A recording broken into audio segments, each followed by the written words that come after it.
نماز ایک تو عبادت ہے کہ جس کے ذریعے آدمی کا براہ راست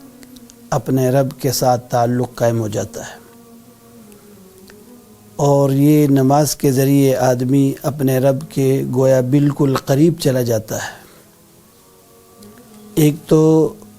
اس کو نماز کے ذریعے اللہ کا قرب ملتا ہے، اللہ کا تعلق ملتا ہے، اور پھر نماز کا ہماری جو عملی زندگی ہے اس پر بہت بڑا اس سے تعلق ہے۔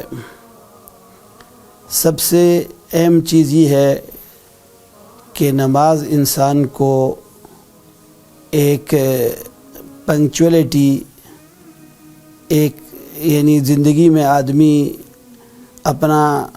ہر کام جو ایک وقت مقررہ پر کرتا ہے اس کے اہتمام کرنے کی نماز میں کے ذریعے انسان کی عادت بنتی۔ اور پھر یہ کہ نماز جو ہے، چونکہ کلمے میں ہم نے اللہ کی عبودیت کا اظہار کیا تھا کہ ہم نے اللہ کو اپنا معبود مانا ہے، نماز میں اس کا اظہار ہے کہ نماز کے ذریعے ہم اللہ کے حضور اپنی عبودیت پیش کرتے ہیں کہ اے اللہ، میں نے جو کلمے میں یہ اقرار کیا کہ میں تیرا بندہ ہوں، تیری بندگی کروں گا، تو نماز میں کے ذریعے آدمی اپنی اس بندگی کا اظہار کرتا ہے۔ اور پھر یہ نماز انسان کو ایسی زبردست اس کی زندگی پر اثر ڈالتی ہے کہ نماز میں چونکہ انسان کا سارا وجود، سارا جسم جو ہے وہ ایک پابندی کے تحت استعمال ہوتا ہے۔ مثلا نماز میں ہم نے اپنی نگاہ کہاں رکھنی ہے؟ قیام میں سجدے کی جگہ ہے، اسی طرح ہر رکن کے وقت اس کی جگہ متعین ہے۔ تو جب آدمی نماز میں اس کی پریکٹس کرتا ہے، مشق کرتا ہے، تو نماز میں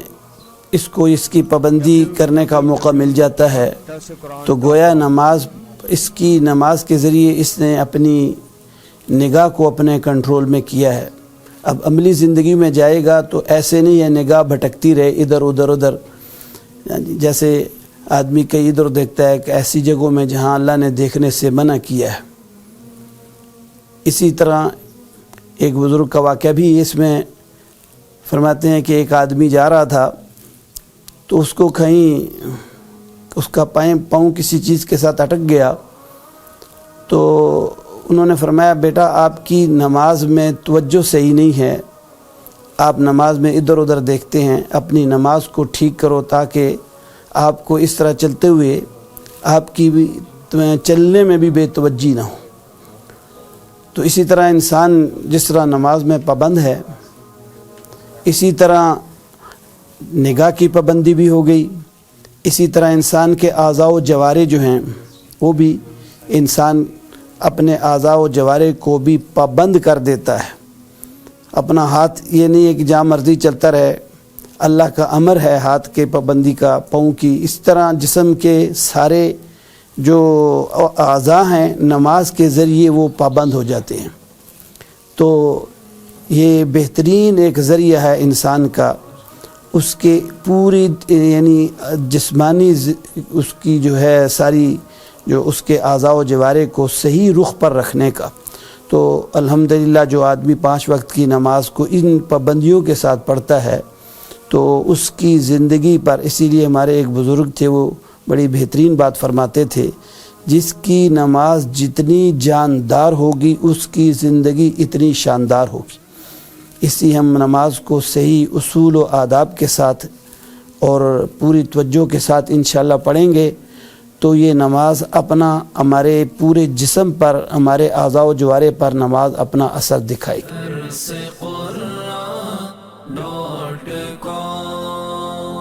www.darsequran.com